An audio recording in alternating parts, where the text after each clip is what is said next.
여러분 안녕하세요. 오랜만에 영상 촬영하는데요. 제가 지금 밀린 영상들이 좀 있는데, 원래 오늘 아침부터 이제 촬영을 하려고 했었거든요. 근데 오늘 좀 문제가 컨디션이 별로 안 좋네요. 그래가지고, 그래도 오늘 힘을 내서 집에 가기 전에 영상 하나 촬영하려고 하고 있어요. 그래가지고, 제가 지난주에 콜스 웹사이트에, 어, 제가 생각했던 계획이, 생산자 이론의 남은 주제에 관해서 서플리멘터리 영상을 하나 찍고 그 다음에 이제 추가적으로 영상 2개 올린다고 했었는데요. 제가 추가적인 영상은 내일 한번 촬영해 볼게요. 오늘 컨디션이 너무 안 좋네요. 대신에 오늘 집에 가기 전에 이 생산자 이론에 관한 남은 주제 거기에 관해서 제가 서플리멘터리 영상 한번 찍어 볼게요. 원래 이 주제는 제가 이제 스킵하려고 했었거든요. 지금 남은 주제가 Duality, Slutsification, 그 다음에 Ray Shetterly Principle 이렇게 세 가지 남았는데 이 세 가지 주제는 저희 교과서 MWG에 등장하지 않는 주제예요. 그래서 원래 제가 이 주제를 그래서 갖고 온 이유는 원래 이건 이제 다른 교재 또는 그 리터러처에서 이제 가져온 거거든요. 생산자 이론에서 이렇게 우리가 소비자 이론에서 생각하지 못했던 어떤 이런 흥미로운 주제가 있다.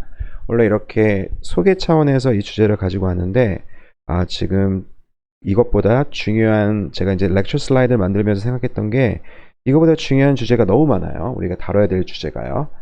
그래서 시간상 이거는 메인 렉처 비디오로 남기기보다는 제가 서플리멘터리 영상으로 이제 한번 촬영해 볼게요.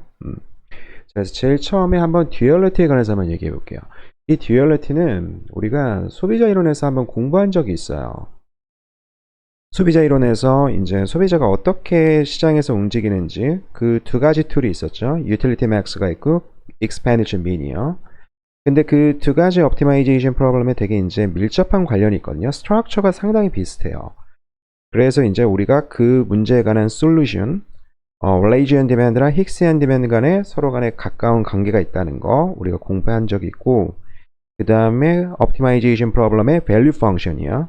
indirect utility, 그 다음에 그 expenditure function 간의 관계에 관해서도 우리가 공부한 적이 있어요. 이 듀얼리티가 생산자 이론에서도 그대로 등장하거든요. 우리가 생산자, 기업이 시장에서요, 주어진 요소 가격, 그 다음에 주어진 산출량 가격에서 얼마만큼의 요소를 수요해서 시장에 얼마만큼 재화를 공급하는지, 이 기업의 그 비헤이비어를 생각해 보면은 이 비헤이비어를 분석하는 데는 역시 또 두 가지 툴이 있어요. Profit Maximization, Cost Minimization이요. 그래서 우리가 Profit Maximization에서는 우리가 Factor Demand Function을 우리가 유도를 한 적이 있죠. 그 다음에 Cost Minimization에서는 Conditional Factor Demand를 우리가 유도한 적이 있어요. 이 두 번째 게 왜 Conditional Demand냐고 하면은 이 Demand Function은 이 앞에 거랑 달리 Target Quantity에 이제 컨디션이 이제 주어져 있는 거죠. 그래서 주어진 산출량, Target Quantity를 최소한의 비용으로 생산하기 위해서는 요소를 얼마만큼 수요해야 되는지, 이게 이제 Conditional Factor Demand Function이 정의가 되죠. 그런데 이 두 가지 문제를 우리가 생각해 봤을 때 역시 스트럭처가 상당히 비슷해요. 우리가 그러니까 논의의 단순화를 위해서 만약에 두 가지 요소를 갖고 한 가지 산출량, 그러니까 싱글 아웃풋 테크놀로지를 한번 생각해 보면은요. 그럼 이럴 경우에는 이제 그 우리가 PMP 문제를 어떻게 써줄 수 있냐면은 P 곱하기 F of Z1 and Z2 minus W1 Z1 그 다음에 W2 Z2라고 써줄 수 있죠. 그래서 두 가지 인풋을 갖고 하나의 재화를 생산하는데요. 그럼 여기 이제 들어가는 커스트를 빼줘야 되죠. 그럼 이거의 optimality 컨디션이 어떻게 유도가 되냐면은 P 곱하기 F sub 1이요. 이게 W1이랑 같고 P 곱하기 F sub 2는 W2랑 같아야 돼요. 그래서 이제 이게 우리가 학부 미시경제학에서 나왔던 한계 생산물 가치라는 게 있죠. The value of marginal product요. 그래서 여기서 보통 미시경제학에서 학부 미시경제학에서는 첫 번째 인풋이 labor, 두 번째 인풋이 이제 capital인데요. 그래서 F sub 1, F sub 2는 이제 marginal product of labor, marginal product of capital이 되는 거죠. 그럼 거기다가 output price를 곱해주면은 사람 한 명을 고용했을 때 또는 자본 하나를 추가적으로 고용했을 때 가치가 한마디로 수익이죠. 레베뉴가 얼만큼 증가하는지 그걸 우리가 이제 한계 생산물 가치라고 하는데요. 그거랑 사람 한 명을 추가적으로 고용하는 데 들어가는 비용, 이제 웨이지라고 생각할 수 있죠. 그 다음에 자본 하나를 추가적으로 빌리는 데 들어가는 비용, 우리가 이제 보통 인트레스트 레이트로 두죠. 그래서 이 두 가지가 서로 균형, 최적의 factor demand function에서는 서로 같아야 돼요. 이게 이제 optimality condition이죠. 그 다음에 cost minimization problem에서는 W1, Z1, W2, Z2 이걸 이제 minimization 하는데요. 어떠한 제약 조건이 있냐면은 최소 Q만큼을 생산하고 싶어요. 그러면은 이걸 우리가 이제 라그란지안으로 셋업을 한 다음에 거기에서 이제 optimality condition을 생각해 보면은 그게 어떻게 되냐면 W1 lambda times f sub 1 W2 equals lambda times f sub 2 이렇게 되거든요. 자, 요거랑 그러니까 PMP의 optimality condition과 그 다음에 CMP에서 optimality condition을 비교해 보면은 상당히 유사하죠. 람다가 P랑 일치하잖아요. 그러면은 두 가지 컨디션이 정확히 같아요. 근데 실제로 이 람다요, CMP의 라그란지안 멀티플라이어는 프라이스랑 정확히 같거든요. 거기에 관해서도 우리가 한번 생각을 해보면은 수학적으로 생각하지 말고 인투이티브리 생각을 해보면은요, 라그란지 멀티플라이어의 임플리케이션이 뭐가 되냐면은 우리가 주어진 컨스트레인트를 한 단위 릴렉스 했을 때, 그러니까 원래는 Q만큼을 생산하려고 했었는데요, Q-1만큼을 생산하려고 해요. 이제는요, 그러니까 한 단위 이제 우리가 주어진 컨스트레인트를 릴렉스 시킨 거죠. 그때 이제 그 objective function이 얼마만큼 변화하는지. 그러니까 이거는 무슨 말이냐면은 이 cost minimization problem에서요, Q를 한 단위 덜 생산해요. 그럼 비용이 줄어들겠죠. target quantity가 한 단위 줄어들었으니까요. 그럼 비용이 얼마만큼 줄어들 건지를 생각해 보면은 한 단위 덜 생산했으면은 정확하게 프라이스만큼 덜 생산했으니까 추가 비용도 역시 아웃풋의 프라이스만큼 줄어든다는 거 우리가 알 수 있거든요. 그래서 람다가 이 cost minimization의 람다가 아웃풋 프라이스 P랑 정확히 일치하게 돼요. 그러면은 이제 optimality condition이 서로 완전히 같은 거죠. 그래서 이렇게 optimality condition이 같기 때문에 이 두 가지 솔루션, 여기에 관해서 우리가 밀접한 관련이 있다는 거 예상할 수 있고요. 그 다음에 PMP의 value function인 profit function과 CMP의 value function인 cost function 간에도 역시 밀접한 관련이 있다는 거 예상할 수 있어요. 그래서 거기에 관해서 간단하게 얘기하자면은 그래서 우리가 만약에 주어진 output price P랑 input price W에 관해서 PMP를 먼저 풀어요. 그러니까 factor demand function을 먼저 구한 거죠. 이 demand function을 production function에 집어넣으면은요, 그러면 이제 그 함수는 P랑 W에 관한 함수로 나오겠죠. 그래서 여기서 이제 Q스타로 묘사된 이 함수가 이제 얘기해 주는 거는 주어진 output price랑 input price에서 기업의 이윤을 극대화하기 위해서 우리가 요소를 선택했죠. 그 선택된 요소를 production function에 집어넣었어요. 그러면은 그 Q스타가 얘기해 주는 거는 주어진 시장 가격에서 이 기업이 최대 얼마만큼 생산할 용의가 있는지. 왜냐면 profit maximization을 통해서 나온 거니까요. 그렇죠. 최대 산출량, 그 이윤을 극대화시키는 최대 산출량이 되는 거죠. 그래서 이 Q스타는 우리가 소비자 이론에서 indirect utility function과 정확하게 analogous예요. indirect utility는요, 우리가 UMP 문제를 풀죠. 그래서 Walrasian demand를 유도한 다음에 그 유도된 펑션을 utility 펑션에 집어넣어서 거기서 우리가 얻을 수 있는 정보는 소비자 이론이니까요. 그 각각의 재화에 대한 시장 가격, 그 다음에 소비자의 소득, 이걸 이제 그 주어진 정보로 한 다음에 이 주어진 정보 하에서 소비자가 얻을 수 있는, 누릴 수 있는 최대한의 유틸리티는 무엇인지, 그거에 관련된 거거든요. 이거랑 정확하게 아날로거스한 게 이 Q스타인 걸 우리가 알 수가 있어요. 그러면은 이 Q스타를 이용해서 우리가 profit function을 적어줄 수가 있죠. profit function은 결국 PQstar 그 다음에 마이너스 W1 D1 star W2, Z2 스타가 되는 거죠. 다시 한번 이 Q 스타는 F of Z1 star, Z2 스타가 되는 거고요. 자, 그러면은 이게 이제 우리가 PMP의 value function인 profit function이 되는 거거든요. 그러면은 우리가 이거랑 뭐를 비교하냐면은 PQ 스타 그대로 내비두고요. 첫 번째 텀은 그대로 내버려두고 이 가로 안에 있는 이 cost를 뭘로 바꾸냐면은 Z1 스타 대신에 conditional factor demand를 집어넣어줘요. Q스타만큼을 생산하는 데 들어가는 그러니까 Q스타만큼을 최소한의 비용으로 생산하는 데 있어서 첫 번째 요소를 얼마만큼 수요해야 되는지요. 그 다음에 역시 마찬가지로 Z2 스타 대신에 우리가 conditional factor demand를 집어넣어줘요. 그러면은 이 가로 안에 있는 표현이 결국에는 뭐가 되냐면은 cost function이 되는 거죠. Q스타요. Q스타만큼을 최소한의 비용으로 생산하는 데 들어가는 비용이죠. 그러니까 Q스타를 그 생산하는 데 있어서 필요한 최소한의 비용이죠. 네, 그래서 이렇게 되고요. 그러면은 이 위의 표현과 아래 표현을 비교해 보면은 지금 첫 번째 텀은 똑같죠. 근데 가로 안에 있는 표현을 비교해 보면은 이 아래 게 cost function의 정의에 따라서 더 작은 걸 알 수 있죠. 그래서 더 작은 걸 빼줬기 때문에 아래에 있는 표현이 더 커요. 아래에 있는 표현이 더 크죠. 근데 이제 같거나 큰데요. 이 표현은 서로 같아야 돼요.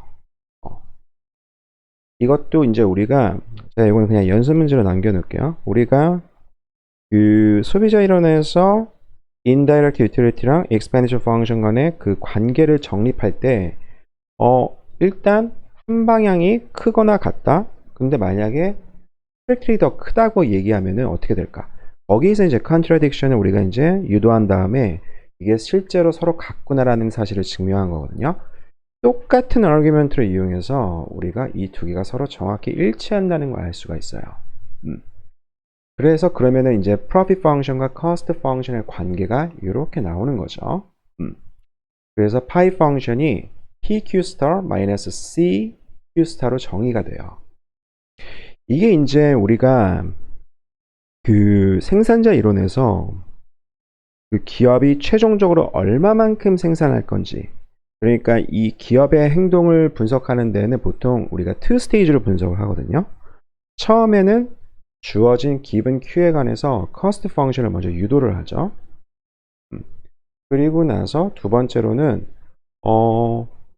optimal quantity를 찾아요. 얼마만큼 결국 생산을 해야 되는지. 그래서 profit maximization을 우리가 이제 다시 한번 푸는 거죠.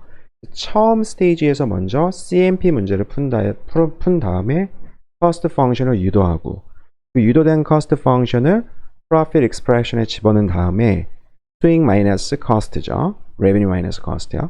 그리고 이걸 이제 Q에 관한 펑션으로 먼저 profit function을 만든 다음에 이걸 이제 Q에 관해서 maximization 취해주는 거죠.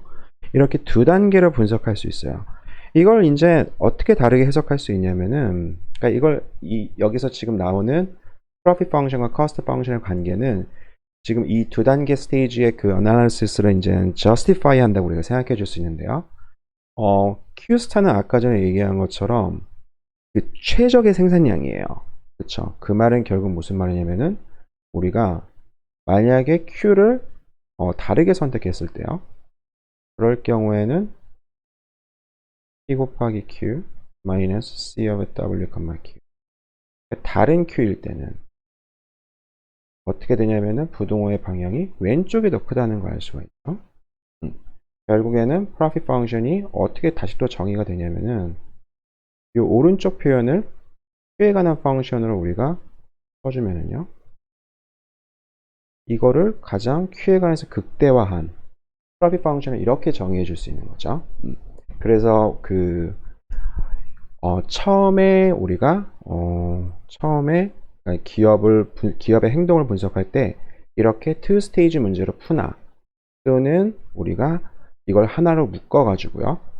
하나로 묶어서 이렇게 profit maximization 문제로 푸나 마이너스 W1, Z1, W2, Z2 이게 서로 equivalent하는, 여기서는 서로 같은 결론을 얻을 수 있다는 걸 우리가 알 수가 있어요. 그럼 이제 학부 미시경제학을 공부하다 보면은 우리가 그럼 왜 이 CMP 문제를 따로 생각해야 되는지 거기에 관해서 이제 질문을 던질 수가 있죠. 이건 제가 영상에도 얘기했다시피 이 CMP 문제는 되게 중요해요. 어떤 의미에서 중요하냐면은 듀얼리티를 공부하는 데 있어서 중요하기도 하지만 두 번째로는 이 CMP 문제는 Profit Maximization에서는 이 프라이스가 얼마만큼 생산하는지에 따라 상관없이 딱 고정돼 있다는 그 Comparative Market Structure를 우리가 이제 가정하고 문제를 푸는 거거든요. 근데 이 CMP 문제에서는 이 P가 등장하지가 않죠. 그래서 Market Structure가 뭐든 상관없이 Monopoly든 Oligopoly든 또는 이제 Duopoly든요. 상관없이 Comparative Market이든 우리가 동일한 문제로 동일한 스트럭처를 갖고 기업의 behavior를 분석할 수 있다는 장점이 있어요. 그렇다는 거예요.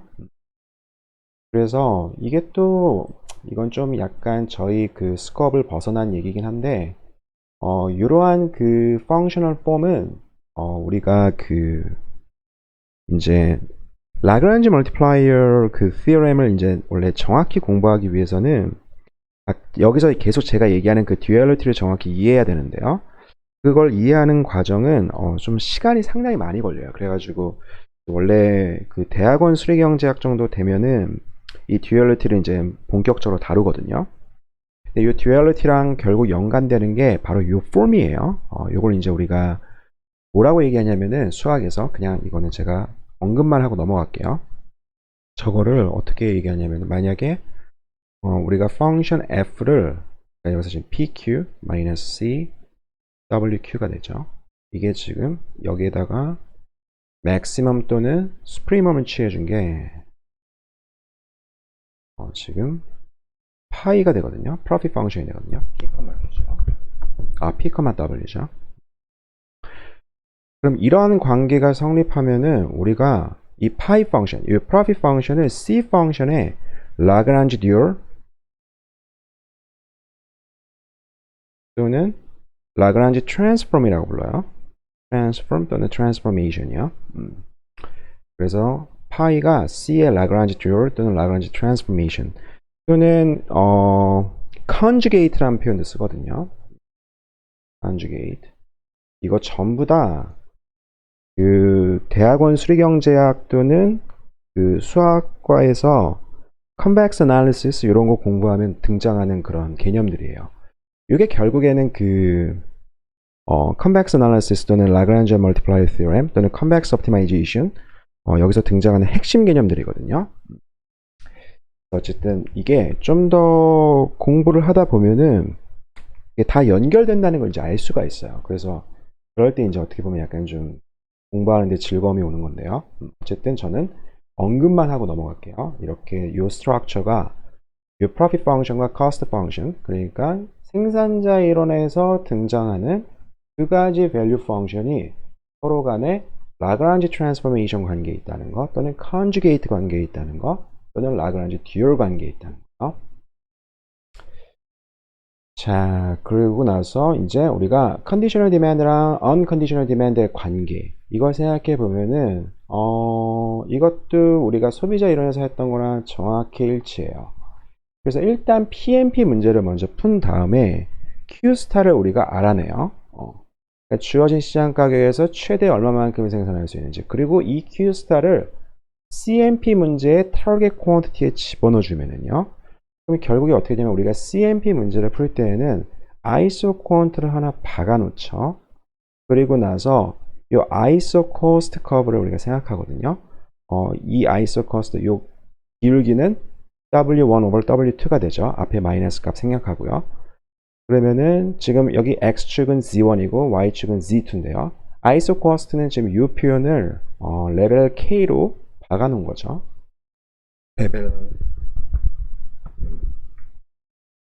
레벨 K로 박아 놓은 거죠.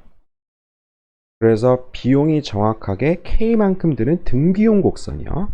이 등비용 곡선을 이제 계속 이 주어진 ISO 퀀트를 향해서 이렇게 올리는 거죠. 딱 접하는 지점에서 CMP 문제의 솔루션인 Unconditional Factor Demand가 이제 나오게 돼요. 근데 지금 target quantity가 Q가 아니고 Q스타로 주어져 있거든요. 그러면은 이때 딱 접하는 이 솔루션이 아까 전에 얘기한 그 unconditional factor demand랑 정확하게 일치하는 거죠. 정확하게요.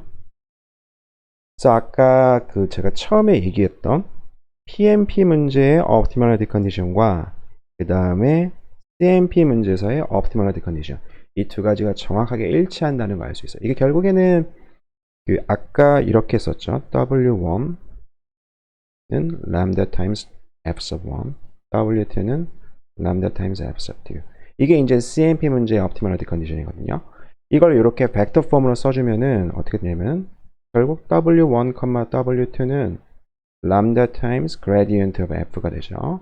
그래서 함수 f가 증가하는 방향, 가장 빠르게 증가하는 방향인 gradient랑 input price 벡터가 서로 같은 방향을 이루어야 된다는 거 알 수 있어요. 그게 결국 이제 이 tangent condition이거든요. 그래서 이 tangent condition, Q스타로 박아놓은 다음에 문제를 푸는 거. 그러니까 우리가 profit maximization에서는 결과적으로 주어진 이 ISO cost curve에서 이제 이 ISO quant를 이제 하나씩 변화시키는 거죠. 마치 utility maximization 문제에서처럼요. 그때 접하는 점이랑 이 cost minimization에서 나오는 이 tangent condition을 만족하는 이 conditional factor demand랑 서로 정확하게 일치해야 돼요. 만약에 target quantity가 Q스타로 딱 주어져 있을 때요. 요거는 제가 좀 더 argument가 지금 부정확하긴 한데 그 UMP랑 CMP 문제 간의 그 듀얼리티랑 정확히 일치하거든요. 제가 넘어갈게요. 그래서 우리가 결과적으로 이 conditional factor demand에다가 target quantity 자리에다가 Q스타를 대입하면은요, 그게 우리가 이제 unconditional factor demand가 나온다는 거예요. 그리고 역시 두 번째 인풋에 관한 conditional factor demand, 여기 target quantity에다가 우리가 Q스타를 집어넣어 주면은 unconditional factor demand가 나온다는 사실이요. 그래서 역시 요거까지 우리가 확인해 줄 수 있어요. 그 다음에 여기서 한 가지 더 등장하는 게 cost function에서 우리가 production function을 실제 우리가 recover 해줄 수가 있거든요. 이거는 아무래도 structure estimation 같은 거 하는 그런 클래스에서 이제 좀 다루어야 될 주제인데, 이거에 대한 기본적인 아이디어만 제가 얘기하고 넘어갈게요. 그래서 원래 이 theorem의 기본적인 아이디어는, 우리가 그 외부의 리서처 입장에서 어떤 한 기업의 production function을 정확히 알아내는 거는 힘들어요. 그러니까 원래는 우리가 기업이 어떻게 움직이는지를 우리가 이론적으로 접근할 때에는 production function이 무조건 필요하죠. 왜냐면은 profit maximization 문제를 풀기 위해서는 이 F에 대한 정보가 필요하거든요. 근데 우리가 이 F에 관해서는 데이터를 통해서 이거를 estimation 할 수가 없어요. estimation 할 수가 없어요. 그래가지고 왜냐면 이거는 지금 최대한 산출할 수 있는 펑션이거든요. 그러니까 주어진 요소에서 최대한 얼마만큼 산출할 수 있는지 그 펑션이거든요. 이 펑션을 유추하는 건 되게 힘들어요. 대신에 우리가 이것보다 좀 더 쉽게 estimate 할 수 있는 게 바로 cost function이거든요. cost function은 지금 그 input price가 현재 input price가 얼마인지 우리가 데이터를 통해서 관찰할 수 있고요. 그 다음에 기업이 얼마만큼을 생산하는지 그것도 역시 manufacturing firm 같은 경우에는 우리가 관찰 가능하죠. 그 다음에 그 Q만큼을 생산하는데 들어가는 비용, 이것도 역시 데이터를 통해서 관찰이 가능해요. 그래서 이 관찰된 데이터를 바탕으로 우리가 cost function은 좀 더 쉽게 유추할 수가 있거든요. 왜냐하면은 이 cost function이 production function과의 가장 커다란 차이점은 뭐냐면은 리니어하다는 성질이 있죠. W1 Z1 플러스 W2 Z2. cost function은 기본적으로 이렇게 리니어 function이니까요. 그래서 훨씬 더 우리가 좀 더 용이하게 cost function을 estimate 할 수가 있어요. 근데 이 estimate 된 cost function을 갖고 우리가 프로덕션 펑션도 어떻게 생겼는지 결과적으로 유추할 수가 있거든요. 이거에 대한 기본적인 아이디어는 뭐냐면은 우리가 그러니까 원래는 이렇게 아이소 퀀트를 알면은 결국에는 아이소 퀀트를 알게 되면은 그 프로덕션 펑션을 아는 거랑 정확하게 이퀴벌런트 하죠. 근데 그러니까 결과적으로 주어진 커스트 펑션에서 우리가 아이소 퀀트를 어떻게 유도할 수 있는지 그 문제가 되는데요. 여기서 커스트 펑션은 이 주어진 아이소 퀀트, 그러니까 우리가 이제 이 타겟 퀀티티를 Q 스타로 박아 놓으면은요, 이거랑 서로 이렇게 접하게 되죠. 어떠한 인풋 프라이스가 주어져 있을 때요.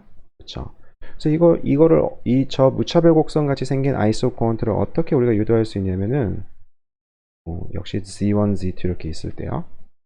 우리가 여러 가지 인풋 프라이스를 생각해요. 여기서는 비용 곡선이 어떻게 되고, 이 기울기 안에서는요. 이 기울기에서는 이게 어떻게 되고, 이런 식으로요. 그러면은 이 아이소 퀀트는 그러니까 되게 이제 여기서 제가 두 개밖에 안 그렸는데 여러 가지가 있죠. 이제 이렇게요. 이 비용 곡선의 어퍼 엔벨롭으로 우리가 정의해 줄 수가 있거든요. 그래서 이렇게 정확히 이렇게 되는 거예요.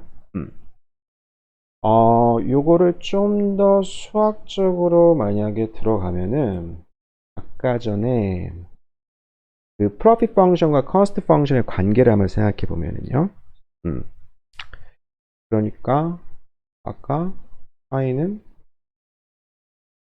PQ 스타 이런 관계가 있거든요. 여기서 Q는 다시 한번 얘기하지만 optimally 선택된 그 산출량이죠. 그러면은 우리가 어떻게 이걸 써줄 수 있냐면은 만약에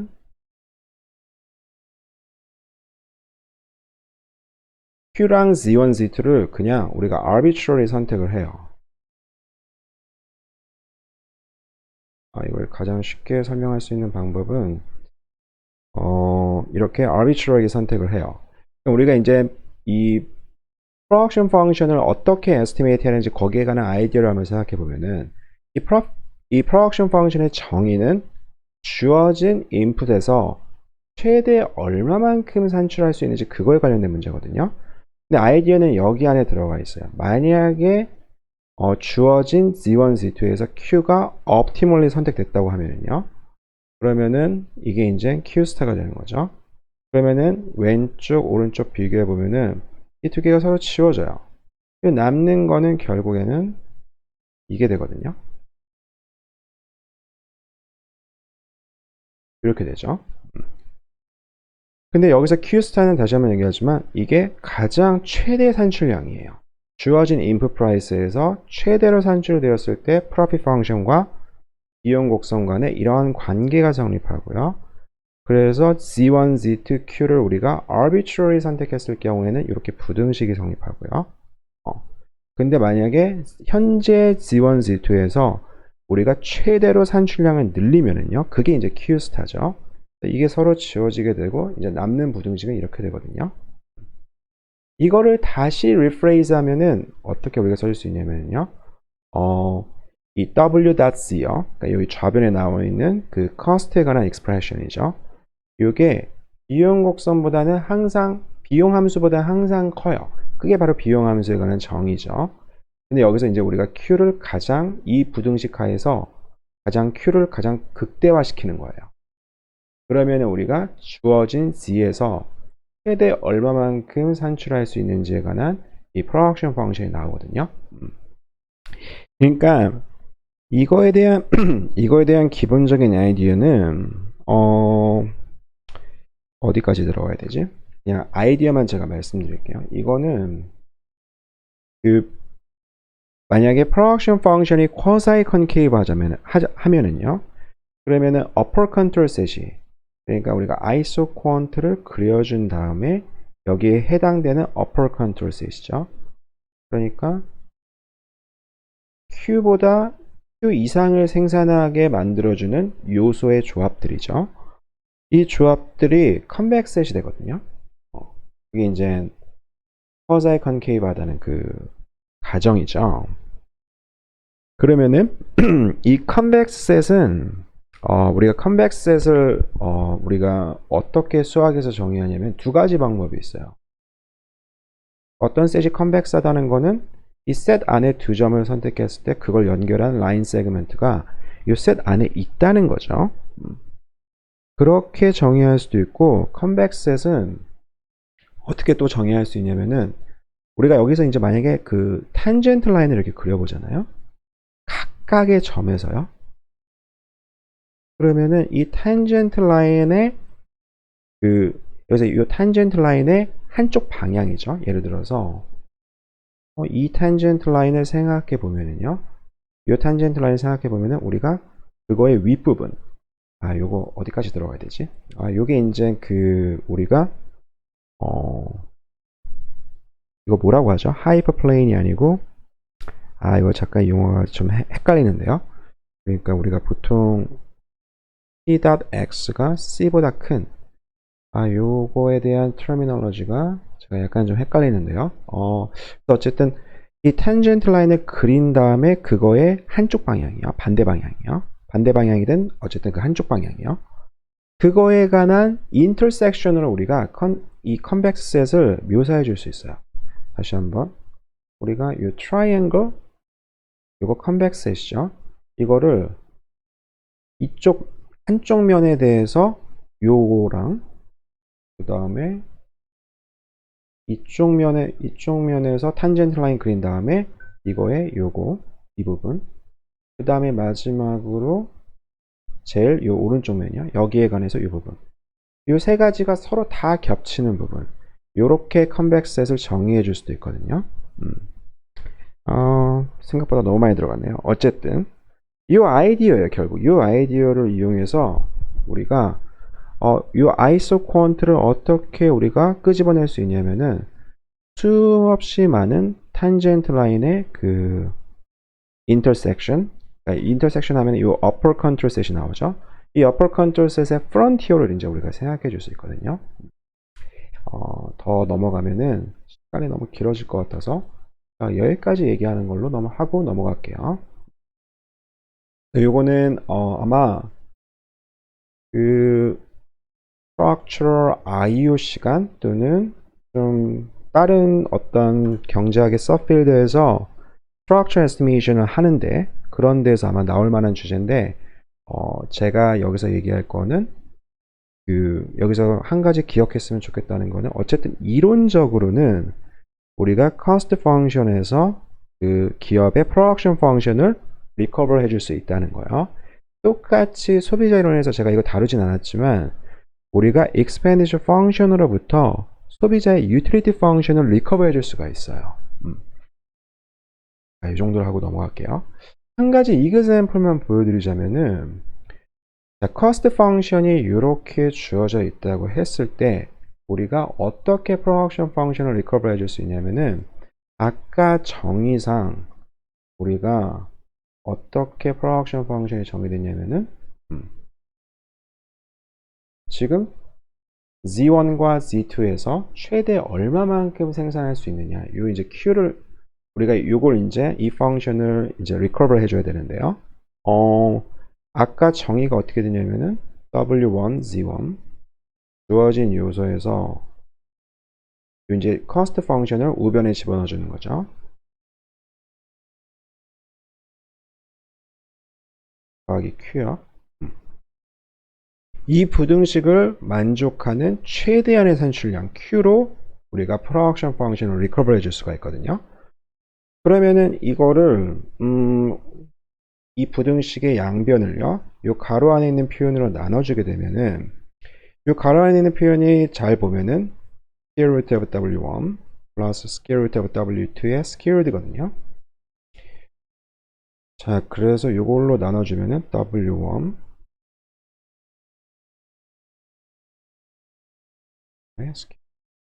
D1 W2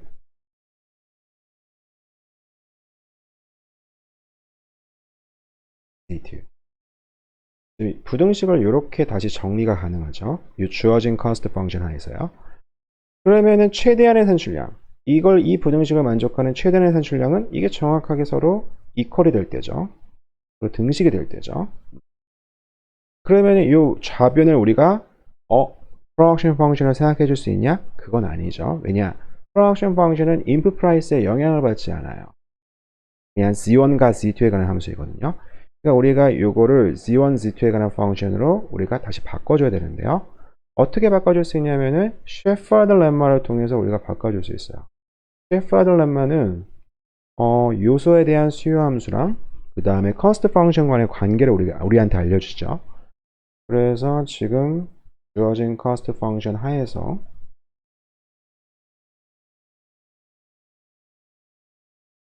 이거를 W1에 관해서 우리가 미분을 취해주면은 이거 어떻게 나오죠? Q 여기에다가 이 안에 있는 거 W1에 관해서 미분해 줘야죠. 이렇게 나오거든요. 이게 이제 Z1이 되는 거죠. 그 다음에 W2에 관해서 미분해 주면 우리가 Z2를 얻을 수가 있죠. 똑같은 표현에다가 이렇게 써줄 수 있죠. 자, 그러면은 지금 이 표현을 한번 생각해 보면요. 우리가 이 표현을 C1과 Q에 관한 함수로 바꿔야 되거든요. 근데 이 지금 여기 아래에서 일단 우리가 2 두 개 다 지워줄 수 있죠. 그러면은 이 표현은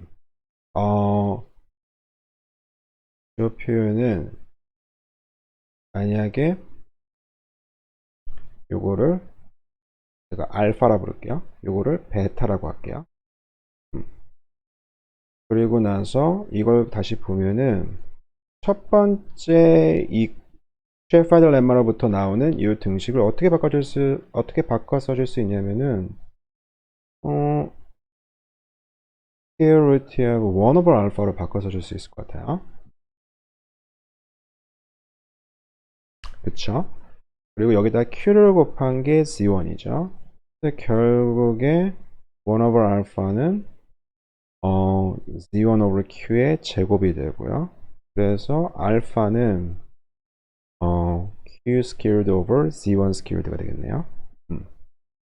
똑같이 베타는 이 베타의 표현과 여기 나와 있는 표현을 비교해 보면은 두 번째 그거를 이렇게 바꿔 써줄 수 있고요. 곱하기 q는 d2 그래서 베타는 q squared over d2 squared로요.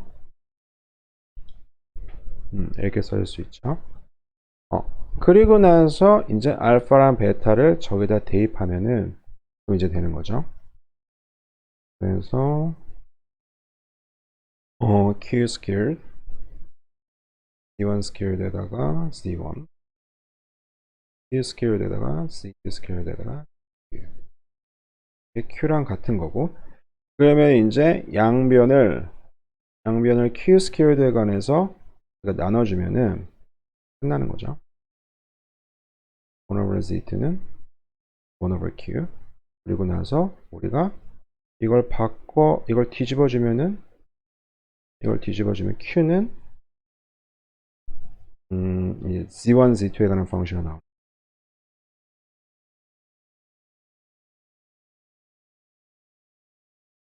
이렇게요. 자, 그래서 이 표현이 현재 주어진 cost 펑션으로부터 우리가 유추할 수 있는 production 펑션이 돼요. CS 펑션이죠. 자, 그래서 이렇게 우리가 유도할 수 있다는 거예요.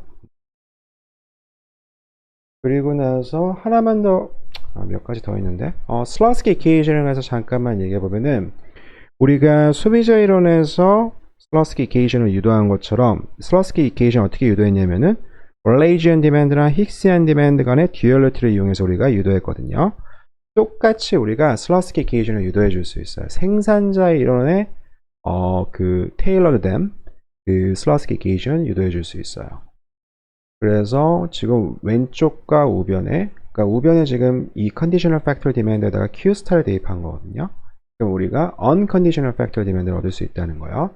이 관계를 이용해서 이거를 만약에 W1에 관해서 한번 미분해 볼까요?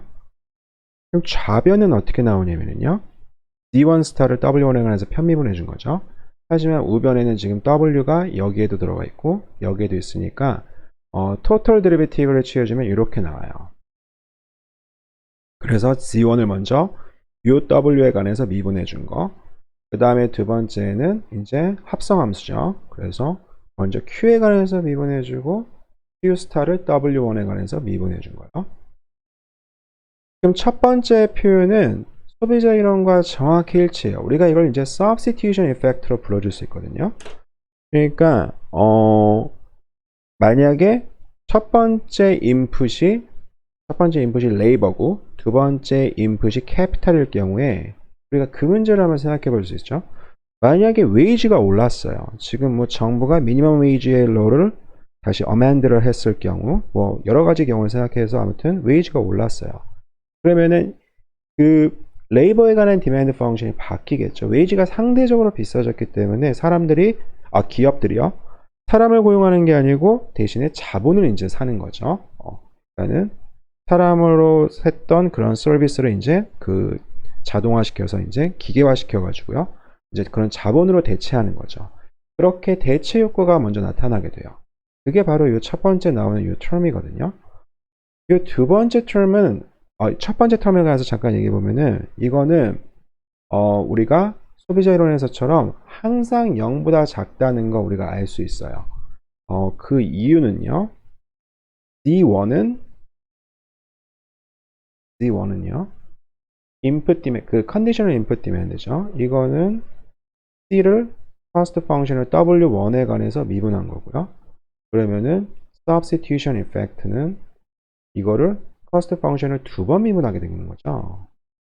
근데 우리가 cost 펑션은 W에 관해서 concave 하다는 거 알고 있어요. 그 말은 두 번 미분하면은 0보다 작다는 거거든요.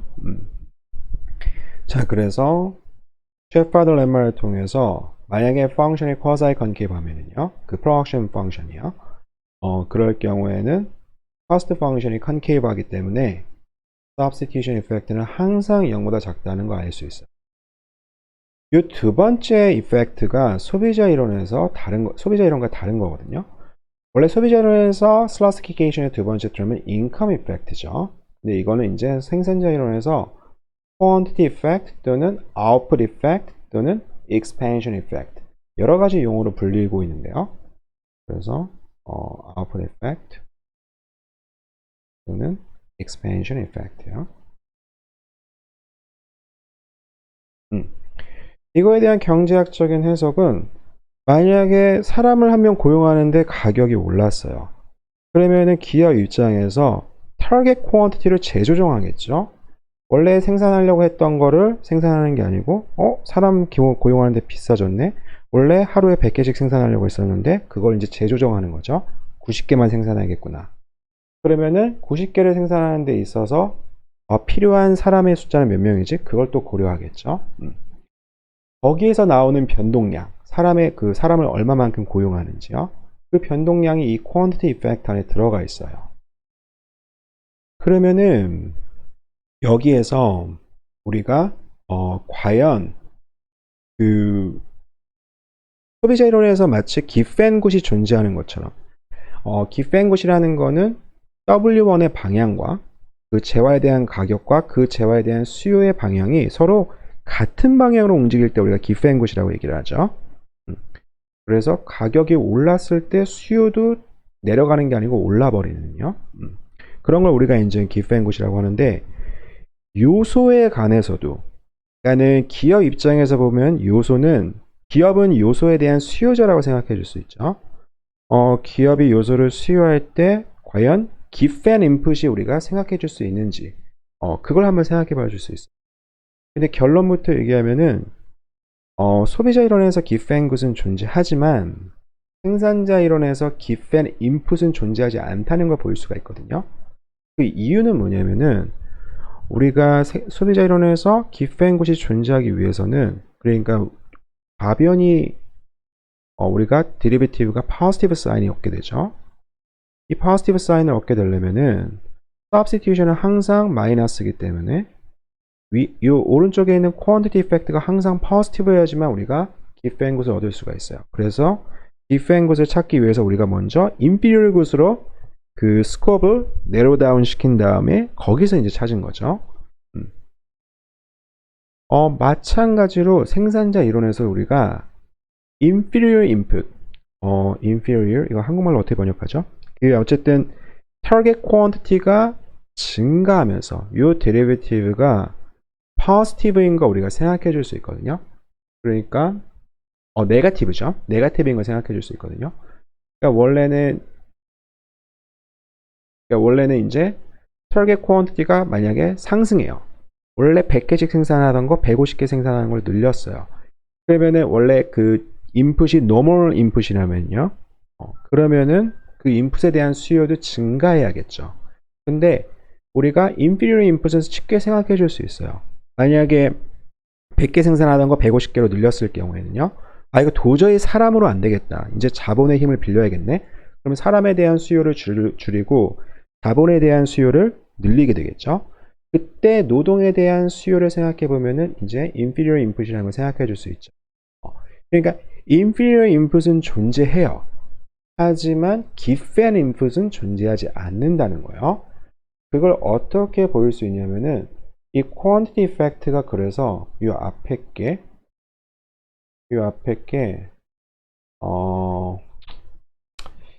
그러니까 요것도 우리가 어떻게 보일 수 있냐면은 이게 0보다 클 가능성이 없다는 걸 우리가 보일 수 있거든요. 그래서 항상 substitution effect랑 quantity effect는 같은 방향으로 움직여요. 여기서 항상이라는 말을 쓸 때 조심해야 되는데요. 언제 그러냐면은 comparative market에서요. 그 말은 무슨 말이냐면은 기업이 몇 개를 생산하든지 output price는 comparative 해가지고 output market은 comparative해서 가격은 P로 고정돼 있어요. output price는요. 그 다음에 기업이 얼마만큼 요소를 수요하는지 상관없이 input price는 W1, W2로 주어져 있어요. 이 상황에서는 우리가 이 quantity effect는 substitution effect랑 마찬가지로 항상 마이너스인 걸 보일 수가 있거든요. 이거에 관해서 잠깐만 얘기해 보면요. 왜 그렇게 보일 수 있냐면은 우리가 이 quantity effect를 우리가 분석해 보면은 처음 term이 이렇게 나오죠. 근데 이거는 셰퍼드 렘마를 이용하면은 Z1은 cost function을 W1에 관해서 미분해 준 거예요. 그러니까 그 Z1을 Q에 관해서 다시 미분해 줬다는 거는 cost function의 cross partial이 되는 거죠. 미분하는 건 순서에 상관없으니까 cross partial 같은 경우에는 Q에 관해서 미분해 준 다음에 그걸 W1에 관해서 미분해 준 거. 이게 바로 quantity effect의 첫 번째 term이거든요. 우리가 이 두 번째 term의 부호를 알아내기 위해서 Q스타가 어떻게 결정되는지를 한번 생각해 보면요. comparative market에서 Q스타는 가장 optimal quantity는요. P equal MC에 의해서 결정이 되죠. comparative market에서는 하나당 생산할 때 나오는 marginal revenue가 P로 fix 돼 있으니까요. 그 marginal fix된 marginal revenue랑 marginal cost가 정확히 일치하는 점에서 Q스타가 결정이 돼요. 그렇죠? marginal cost는 function C를 Q에 관해서 미분해 준 거거든요. 그래서 이렇게 써줄 수가 있는 거죠. 그러니까 Q스타는 항상 이 등식을 만족해야 되는 거죠. 그러면 이 항상 만족하는 이 등식을 갖고서 우리가 W1에 관해서 한번 미분해 줄게요. 그럼 Q스타는 W에 관한 함수이기도 한데요. Q스타는 optimal quantity는 P랑 W에 관한 함수인 거 알 수 있죠. 그리고 나서 그걸 명심하고 이거를 미분해 주면 W1에 관해서 미분해 주면은 좌변은 P에 관한 그 constant니까 0이 되죠. 그리고 우변은 어떻게 되냐면은 우리가 이건 지금 composite function인데요. function C도 W에 관한 function이거든요. C는 W, Q죠. 그리고 우리가 아까 여기 우변의 이 표현이 정확하게 어떻게 되냐면은 Q에 관해 미분해 준 건데 C, W, Q 대신에 Q 스타가 들어간 거죠.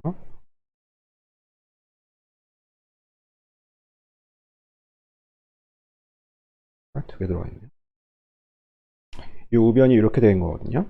이게 이제 MC고 MC에서 Q가 optimally 선택됐을 때 marginal cost의 값이죠. 자, 그래서 이렇게 나오는 거죠. 아, 이거 이제 W에 관해서 미분해 줘야죠. 자, 지금 왼쪽은 P고, 그래서 이 아이덴티티를 우리가 W1에 관해서 미분해 주면은 좌변은 0이 되고, 우변이 어떻게 되지 생각해 보면은 W가 지금 여기도 있고 그 다음에 여기도 있거든요. 그러니까 C를 먼저 W1에 관해서 미분해 줘요. 안에 있는 텀은 제가 안 적을게요. 안에 있는 텀은 이렇게 되죠.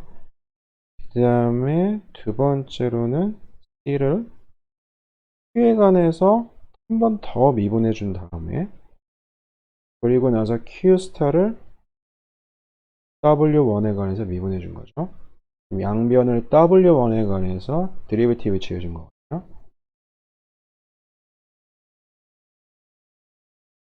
with respect to W1이요. 그러면 이제 이런 표현을 얻게 되는 거죠. 자, 그러면은 제가 왜 이 짓을 했는지 알 수 있죠. 지금 첫 번째 quantity effect에서 첫 번째 텀은 요거고요. 이 텀이 바로 여기 나온 거죠. 우리가 원했던 텀이 여기 나오고요. 그리고 나서 이 텀을 생각해 보면은, 자, 이 텀은 어떻게 되냐면은 그러니까 여기다가 지금 이 마지막 이 등식에다가요, 좌변 우변에 요걸 동시에 곱해 줄게요. 그러면은 이거 곱하기 이거는 우리가 알고 싶었던 quantity effect가 되거든요. 제로는 quantity effect, 그 다음에 이걸 곱해 주면은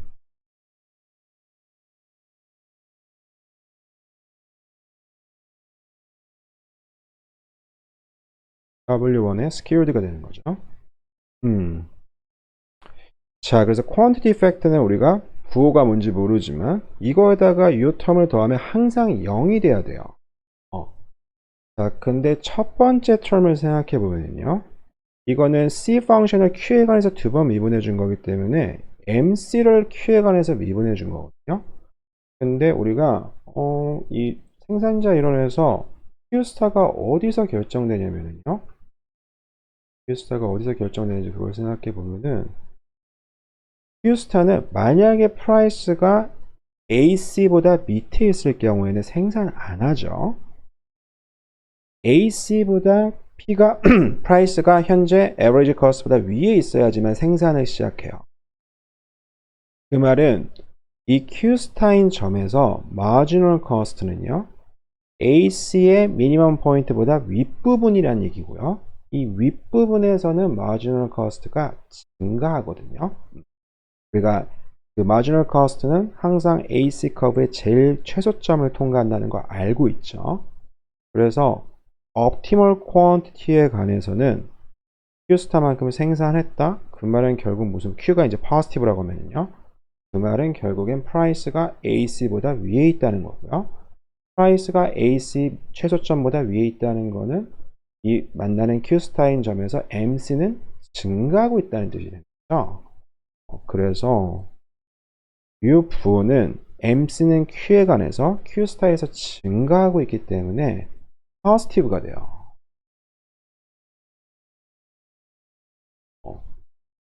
그리고 두 번째 term은 이 안에 부호랑 상관없이 우리가 skewed 되어 있기 때문에 positive가 되죠. 그래서 결국에는 quantity effect가 0보다 작다는 걸 알 수 있어요. substitution effect랑 똑같죠. 그러면은 이게 수학적으로 왜 그런지 증명은 됐으니까 한번 intuition 한번 생각해 볼까요? 왜 inferior input이 존재함에도 불구하고 저 quantity effect는 항상 0보다 작은지요? 이 intuition은 제가 교과서에서 깔끔하게 설명된 intuition을 본 적이 없는데 이건 그냥 제 생각을 말씀드릴게요. 소비자 이론과 생산자 이론의 가장 큰 차이점은 뭐냐면은 가장 큰 차이점? 어쨌든 여러 차이점 중에 하나는 뭐냐면은 우리가 보통 indifference curve랑 그 소비자 이론에서 indifference curve랑 그 다음에 생산자 이론에서 isoquant를 같은 개념으로 설명을 하죠. 그래서 isoquant는 인풋이 두 개가 있다.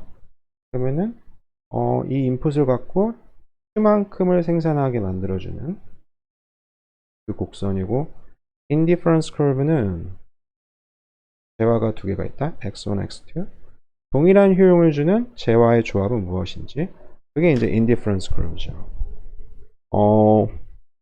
이 두 개는 같은 개념은 맞죠. 왜냐하면 주어진 펑션의 레벨 커브거든요. isoquant는 production function의 레벨 curve, indifference curve는 소비자 효용 함수의 레벨 curve. 근데 결정적인 차이점이 하나 있어요. 그게 뭐냐면은 소비자 입장에서 좋아하는 그 indifference curve는 뭐냐면은요. 좋아하는 indifference curve 말이 좀 이상한데요. 어쨌든 이쪽 방향으로 만약에 두 개가 둘 다 재화했을 경우에는요. 굿일 경우에 그러니까 우리가 이제 쓰레기 같은 그 배드를 다 제외하면은요. x1, x2가 증가하는 방향 이쪽 방향으로 갔을 때 무조건 그 소비자의 유틸리티는 증가하게 되죠. 그러니까 소비자는 여기서 유틸리티 인디퍼런스 커브를 우리가 소비자가 시프트하고 싶을 경우에는 무조건 이쪽 방향으로 시프트하고 싶어 해요. 그런데 기업 입장에서는요.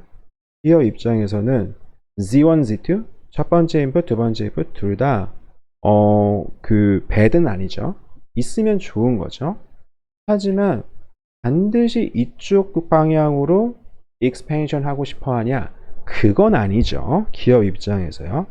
왜냐면 기업의 목적은 최대한 많이 생산하는 게 아니에요.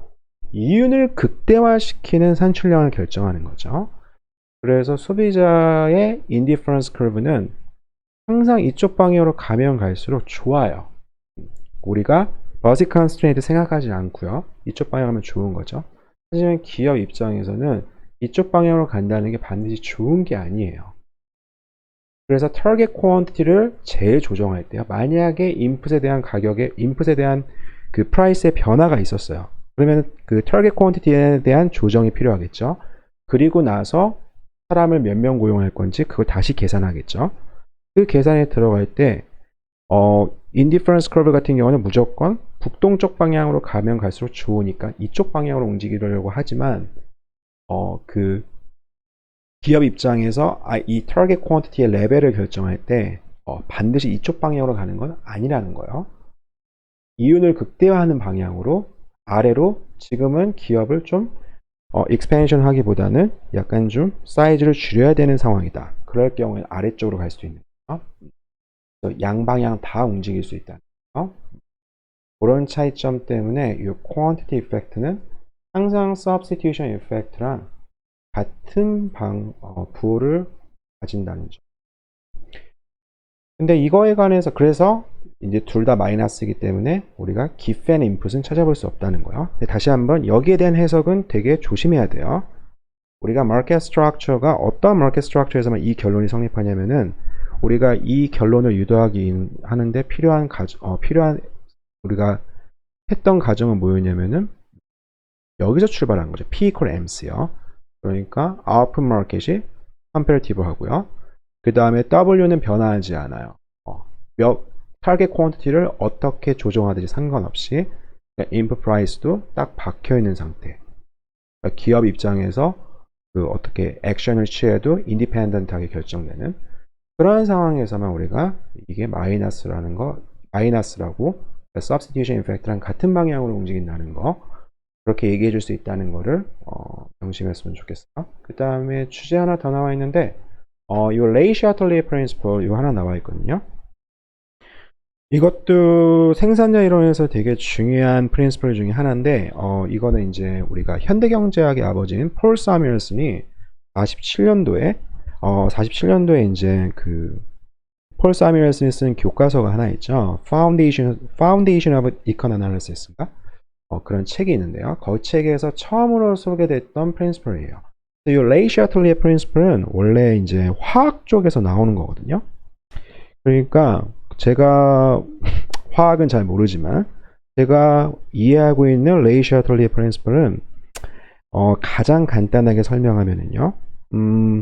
그러니까 화학에서도 역시 이제 우리가 이퀄리브리움을 생각해 줄 수가 있죠. 이 케미컬 이퀄리브리움이 한 이퀄리브리움에서 다른 이퀄리브리움으로 어떻게 움직이는지 그걸 이제 보여주는 게 이 레이-샤틀리의 프린시플이거든요. 가장 간단한 이그젬플로 어떻게 생각하세요? 우리가 만약에 여름에 우리 그 체온은 36.5도죠. 여름이든 겨울이든 가을이든 상관없이요. 근데 순간적으로 그러니까 균형 상태에 있는 거죠. 36.5도 균형 상태로 있어요. 몸이 건강하다면요. 근데 갑자기 날씨가 추워졌어요. 제가 갑자기 뜨거워지거나 추워졌어요. 제가 만약에 그 사우나 찜질방에서 온탕 냉탕 들어갔을 때 생각해 보면 되죠. 그러면은 딱 온도가 변했을 때 그러면은 제 순간적으로 몸의 온도는 만약에 제가 냉탕에 들어갔을 때 체온이 낮아질 수가 있는 거죠. 근데 그건 균형이 아니에요. 결국에 떨어지다가 다시 36.5도로 올라오게 되거든요. 그러니까 제가 한겨울에도 제 체온은 36.5도고 밖의 기온과 상관없이 그 다음에 여름에도 제 체온은 36.5도죠. 그 말은 결국에 무슨 말이냐면은 밖의 온도가 변한다 하더라도 만약 밖의 온도가 차가워졌어요. 그러면은 제 몸 안에서 어떠한 그 몸이 움직이는 거죠. 그래서 제 체온을 36.5도로 맞추는 거죠. 그러니까 단기적으로는 그 밖의 체온에 영향을 받아서 온도가 떨어지겠지만 장기적으로 봤을 때에는 그거의 반작용이 제 몸 안에서 일어나 가지고 그런 케미컬 반응이 일어나 가지고 다시 온도가 올라가는 거예요. 그래서 균형인 36.5도 다시 또 맞춰지는 거죠. 그걸 이제 우리가 레이-샤틀리의 프린시플이라고 얘기하거든요. 이거랑 경제학이랑 뭔 상관이 있는지 한번 생각해 보면은 다음과 같은 얘기를 해줄 수가 있어요. 만약에 인풋 프라이스가 변했어요. 그러면은 단기적으로 기업이 그러니까 예를 들어서 첫 번째 인풋이 레이버일 경우에 웨이지가 올랐어요. 그럼 이제 웨이지를 그 레이버에 대한 디맨드를 줄이겠죠. 그게 단기에서 반응하는 거랑 장기에서 반응하는 거를 비교해 보면은 우리가 장기에서 좀 더 탄력적으로 움직인다는 걸 알 수가 있어요. 자, 왜 장기에서 더 탄력적으로 움직이냐면요. 이거에 대한 인투이션은 너무나 간단한데요. 이제 첫 번째 인풋을 레이버라고 두고 두 번째 인풋을 캐피탈이라고 둘게요. 근데 단기에서는요. 캐피탈이 지금 딱 박혀 있어요. 그러니까 원래는 웨이지가 올랐을 경우에는 할 수 있는 방법은 웨이지가 비싸졌으니까 줄이고 상대적으로 싼 캐피탈을 고용할 수가 있는 거죠. 하지만 단기에서는 그게 불가능하죠. 그래서 웨이지가 올랐음에도 불구하고 현재 지금 생산해야 되는 그게 있기 때문에 나 이 기업한테 매달 10개씩 공급하기로 했는데 그걸 맞춰줘야 되기 때문에 사람의 그 디맨드를 줄일 수가 없어요. 그 디맨드 for labor를 줄일 수가 없어요. 하지만 장기에서는 그게 가능하죠. 그래서 장기에서는 그런 반작용 효과가 있기 때문에 아까 제가 체온에 관한 그 반작용 효과처럼요. 그런 반작용 효과가 있기 때문에 더욱더 탄력적으로 움직여요. 그래서 롱런 디맨드, 인풋 디맨드가 단기에서보다 더 탄력적이라는 걸 우리가 보여줄 수가 있거든요. 이거에 대한 그 베이직 아이디어는 슬라우스키 이퀘이션에서 이제 나오는데요. 우리가 W1을 W1이 변했을 때 Z1이 어떻게 변하는지 보면은 아무래도 그 substitution effect랑 그 다음에 재조정할 수 있는 이 quantity도 되게 리미티드 되어 있죠. 단기에서는요. 이 두 가지 이펙트 전부 다 단기에서 더 작다는 걸 우리가 알 수가 있어요. 장기랑 비교했을 때요. 그래서 이거에 관한 증명은 이거에 관한 증명 그냥 제가 생략할게요. 이거 그 허텔링 렘마를 이용해서 증명할 수 있는데 이거 그냥 워낙 인투이션이 간단하니까요. 단기에서는 아무래도 D2가 딱 박혀 있는 거기 때문에 가격이 변화했을 때 좀 더 덜 탄력적으로 움직일 수밖에 없다는 거예요. 단기에서는요. 이거에 대한 폴 사밀스에 대한 오리지널 프루프는 이제 이렇게 로컬 그 데리베티브를 써가지고 증명을 했거든요. 그러니까 이거는 로컬 프린시플에 이제 불과했는데 제가 코र्스 웹사이트에 올려놓은 밀그럼 앤 로버스 페이퍼에 의해서 글로벌 프린시플로 이제 확장이 됐어요. 이때 이제 쓰는 게 제가 저번 수업 시간 때 라이브 렉처에서 얘기했던 그런 슈퍼 모듈러리티 이런 컨셉을 써가지고 이런 기존에 있던 그런 프로듀서 티어리도 그런 디퍼런시빌리티랑 상관없이 바꿔놨고 그 다음에 이 레이셔털리 프린시플도 글로벌 버전으로 바꿔놨거든요. 폴 밀그럼이 진짜 한 일이 엄청 많아요. 그래서 그냥 그렇게만 하고 넘어가고 마지막으로 프로듀서 서플러스에 관해서 짧게 얘기하면은요. 이 프로듀서 서플러스는 어떻게 생산자 잉여를 우리가 측정할 수 있냐면은 이건 소비자 잉여를 측정하는 것보다 훨씬 쉬워요. 소비자 잉여를 측정하는 데는 우리가 equivalent variation, compensating variation 또는 consumer surplus 세 가지 옵션 중에 어떤 걸 선택하는지 거기 가서 얘기해 본 적이 있죠. 이렇게 서로 다른 개념이 있는 반면에 그 생산자 잉여는 우리가 profit을 갖고 우리가 측정할 수가 있거든요. 유니폼리하게. 자, 그래서 우리가 profit을 producer surplus로 정의해 줄 수가 있어요. 그래서 그래프에서는 어떻게 나타내냐면은 두 가지 방식으로 나타나거든요. 이 profit을 Q스타를 앞으로 끄집어내면은요. 그럼 남는 게 P-AC죠. 그래서 지금 주어진 프라이스에서 firm은 어떻게 Q를 선택하냐면은 P랑 MC랑 정확히 만나는 점에서 optimal quantity를 결정하죠. 이렇게 결정된 Q스타에서 발생되는 이유는요. P-AC에다가 Q스타를 곱해준 거니까 P는 여기 있고 이 Q스타에서 AC는 지금 여기 있는 거죠.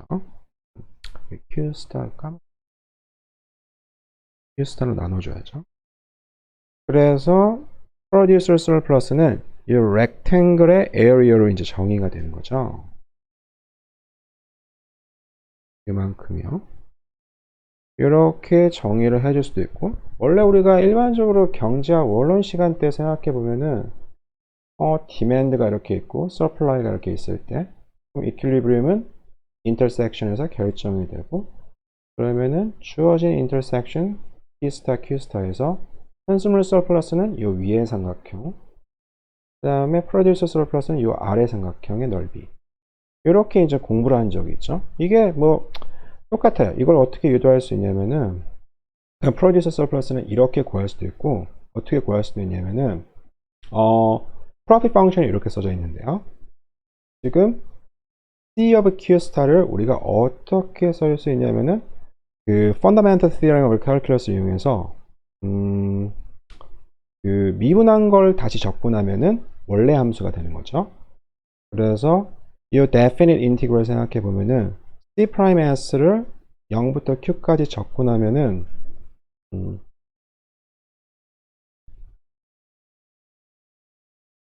원래 미분 안 해줬던 original function을 0부터 Q까지 인티그럴을 취해준 거죠.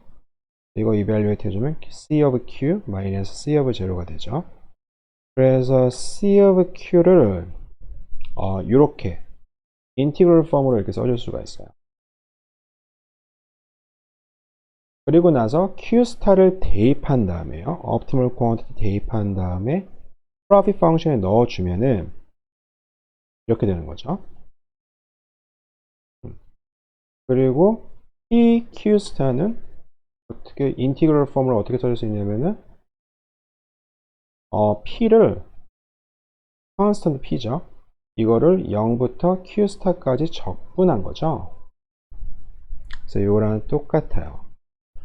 자, 그리고 C of Q스타 대신에 여기다 Q스타를 대입하고 나서 요거를 빼준 거죠. 여기에서 요 인티그럴에서 요 두 텀을 빼준 거죠.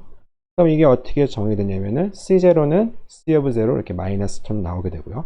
이건 이제 이게 fixed cost로 우리가 이제 해석해 줄 수 있죠. 요 텀을요. 그 다음에 이제 요 인티그럴에서 요 인티그럴 빼준 거니까 지금 인티그레이션의 그 lower and upper limit이 정확히 일치하니까 하나 묶어줄 수 있죠. P minus C prime. 이게 뭐냐면은 marginal cost거든요. 그래서 P-MC를 빼준 거를 0배에서 Q스타까지 적분해 준 거. 그러다가 C of 0를 빼준 거. 그럼 이게 어떻게 되냐면은 P에서 marginal cost를 빼주죠. 그러면은 이 부분이죠. 이거를 0부터 Q스타까지 적분하면은 이 넓이가 나오는 거죠. MC가 결국에 supply 펑션이기 때문에요. 자, 그래서 요 가격이 결정됐다. 디맨드 펑션이요. 디맨드 펑션이 이렇게 만나서 가격이 P로 결정됐다. 그러면은 기업은 Q스타만큼 생산을 하죠. MC랑 만나는 부분. 여기 이제 supply 펑션이 돼요. 그래서 P 아래 supply 사이에 supply curve 아래 사이에 있는 이 넓이가 정확히 CS가 돼요. producer surplus요. 거기에다가 이제 up to constant C of 0만큼 빼주는 게 정확한 profit이 되는 거죠. 그래서 우리가 경제학 원론 시간 때 얘기한 producer surplus랑 우리가 기업의 profit 간에는 그냥 constant만큼의 차이, fixed cost, 그러니까 고정 비용만큼의 차이가 있다는 거죠. 그래서 요거를 우리가 이 고정 비용이 없을 경우에는 요거를 생산자이익 또는 기업의 이윤으로 생각해 줄 수 있죠. 이런 식으로 기업의 웰페어를 프로듀서 서플러스를 우리가 컨슈머 서플러스보다 좀 더 간단하게 매조해 줄 수 있어요. 자, 여기까지 하는 걸로 해서 생산자 이론은 정리하는 걸로 하고요. 다시 한번 이 서플리멘터리 비디오는 그냥 찍는 거기 때문에 그냥 혹시나 여기 주제에 대해서 관심 있는 학생들이 있을까봐 찍는 거기 때문에 영상 촬영을 하고 나니까 컨디션이 약간 돌아온 것 같은데요. 원래 컨디션이 되게 안 좋았거든요. 어쨌든 내일부터 한번 본격적으로 한번 촬영해 보도록 할게요.